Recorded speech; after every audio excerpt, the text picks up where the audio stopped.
9:30 a.m. Friday, February 8th. The snow has started to fall in Marstons Mills. Nothing sticking.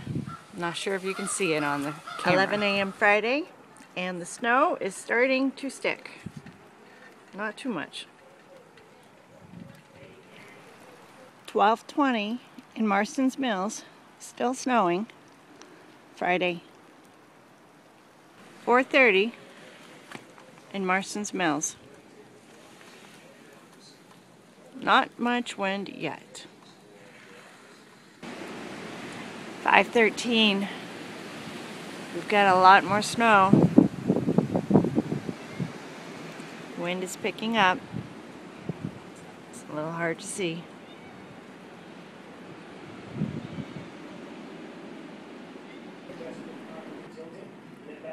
7 o'clock.